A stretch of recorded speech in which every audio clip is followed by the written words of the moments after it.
Right. South కొరియాలో జరిగిన ఘోర విమాన ప్రమాదంలో మొదట 28గా భావించిన మృతుల సంఖ్య 179 మందికి చేరారు. విమానం రన్వే రక్షణ గోడని బౌండరీ వాల్ని ఢీ కొట్టడంతో ఒక్కసారిగా మంటలు చెలరేగాయి. ప్రమాద సమయంలో సమీప విమానంలో 175 మంది ప్రయాణికులు, 6 సిబ్బంది ఉన్నారు. బ్యాంకాక్ నుంచి ముయాన్ వెళ్తుండగా ఈ ప్రమాద ఘటన జరిగింది. క్షణాల్లో మంటలు చెలరేగడంతో 179 మంది మృతి చెందినట్లుగా తెలుస్తోంది. రైట్. మొన్న కజకిస్తాన్లో, నేడు సౌత్ కొరియాలో జరిగిన ఈ ఘోర విమాన ప్రమాదాల ఘటనలు పలు అనుమానాలకు తావిచ్చేలా ఉన్నాయి. ఇప్పటికే కజకిస్తాన్లోని ఆక్తావ్ సమీపంలో సంభవించిన ఘోర విమాన ప్రమాదానికి సంబంధించి సంచలన విషయాలు వెలుగులోకి వచ్చాయి. విమానం కోరటానికి పలువురి ప్రమేయం ఉన్నట్టు ఆరోపణలు వినిపిస్తున్నాయి. విమానం బయట భౌతిక సాంకేతిక పరమైన ప్రమేయం వల్లే విమానం కూలినట్టు తమ ప్రాథమిక దర్యాప్తులో అజర్బైజాన్ ఎయిర్లైన్స్ వెల్లడించింది. విమాన పైభాగం బుల్లెట్స్ హోల్స్ ఆధారం కూడా లభించినట్టుగా చూస్తున్నాం. దీంతో ఈ విమానాన్ని కావాలనే డ్రోన్లతో కూల్చేశారనే ప్రచారం కూడా జరుగుతోంది. దీని వెనుక రష్యా ఉన్నట్టు యుక్రెయిన్ ఆరోపిస్తోంది. మరోవైపు ప్యూటిన్ అజర్బైజాన్ దేశానికి క్షమాపణలు చెప్పడంతో ఈ అనుమానాలు ఇంకా పెరిగినట్టుగా కూడా ప్రస్తుతం మనం చూస్తున్నాం. ఇక సౌత్ కొరియాలో జరిగిన ఈ తాజా విమాన ప్రమాదం, దీనికి గల కారణాలు ఇంకా తెలియాల్సి ఉన్న నేపథ్యం. ఓ పక్షి ఢీ కొట్టింది అన్నట్టుగా కూడా మొదట వార్తలు వచ్చాయి, కానీ దాన్ని ఇంకా ధృవీకరించాల్సిన అవసరం ఉంది. 175 మంది ప్రయాణికులు, 6 క్రూ మెంబర్స్తో కలిపి ఉన్న ఈ ప్రమాదంలో ప్రస్తుతం 179 మంది కూడా మృతి చెందారు. అంటే కేవలం 2 మాత్రమే ప్రాణాలతో బయటపడ్డారు. మరి వాళ్ళిద్దరి పరిస్థితి ఏ రకంగా ఉంది, హాస్పిటల్లో ఇంకా విషమంగానే ఉందా లేదా అనేది ఇంకా తెలియాల్సిన అవసరం. ప్రస్తుతం దక్షిణ కొరియాలోని ముయాన్కి వచ్చిన బ్యాంకాక్ నుంచి బయలుదేరిన ఈ విమానం ఈ ప్రమాదానికి గురైంది. అయితే ల్యాండింగ్ గేర్ పనిచేయకపోవడంతో బెల్లీ ల్యాండింగ్కి ప్రయత్నించడంతో విమానం రన్వేపై అదుపు తప్పి బౌండరీ వాల్ని ఢీకొట్టి పేలిపోయిన ఘటన ప్రస్తుతం విజువల్స్లో కూడా మనం చూడొచ్చు.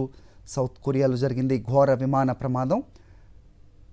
రైట్. ఒకటే వారంలో 2 వారాల్లో 2 విమాన ప్రమాదాలు జరగటం నిజంగా విచారకరం. అయితే అజర్బైజాన్లో జరిగిన విమాన ప్రమాదానికి ఇది కుట్రకోణం కూడా ఉన్నట్టుగా కూడా ప్రస్తుతం వార్తలు వినిపిస్తూ ఉన్న నేపథ్యం. దాన్ని కావాలనే పేల్చివేశారు అనే సమాచారం కూడా తెలుస్తోంది. అయితే దాన్ని ఇంకా దర్యాప్తులో తేలాలి నిజాలు. కజకిస్తాన్, పోయిన వారం కజకిస్తాన్లో జరిగిన ఘోర ప్రమాదం, ప్రస్తుతం దక్షిణ కొరియా సౌత్ కొరియాలోని ముయాన్లో జరిగిన మరో ప్రమాదం ప్రస్తుతం వరుస విమాన ప్రమాదాలకు నిజంగా విమాన ప్రయాణికులకి ఒకంత కలవరానికి గురి చేస్తుందంటంలో సందేహం లేదు.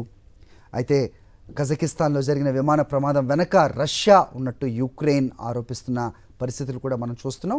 ప్రస్తుతం సౌత్ కొరియాలో జరిగిన ఈ విమాన ప్రమాదం వెనక కారణాలు ఏంటి అనేది ఇంకా తెలియాల్సి ఉంది.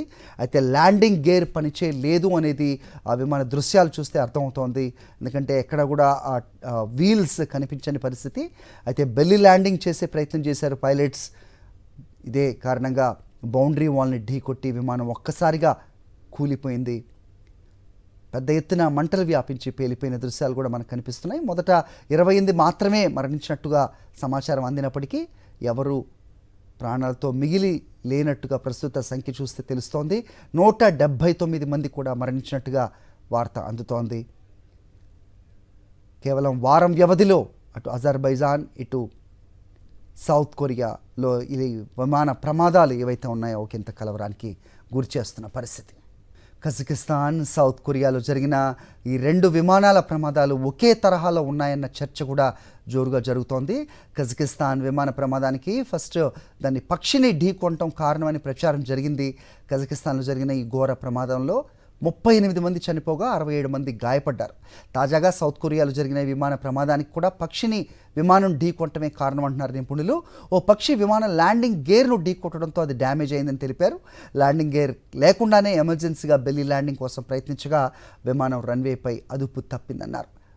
ఆ వెంటనే గోడను ఢీకొట్టి ఫ్లైట్ పేలిపోయిందని చెబుతున్నారు. మొత్తం మీద ఒక వారం వ్యవధిలో జరిగిన కజకిస్తాన్, సౌత్ కొరియా విమాన ప్రమాదాలు ఒకే తరహాలో ఉన్నాయి. ల్యాండింగ్ సమయంలోనే ఈ ఘోర దుర్ఘటనలు జరిగాయి. పక్షిని ఢీకొనటం కారణమని ప్రాథమికంగా నిర్ధారించారు. కానీ ప్రస్తుతం కజకిస్తాన్ విమానం కోరటం వెనక కుట్రకోణం ఉందని వ్యక్తమవుతున్న అనుమానాలే సౌత్ కొరియాలో విమాన ప్రమాద మిషన్లో కూడా తెరపైకి వస్తాయా మరి చూడాలి.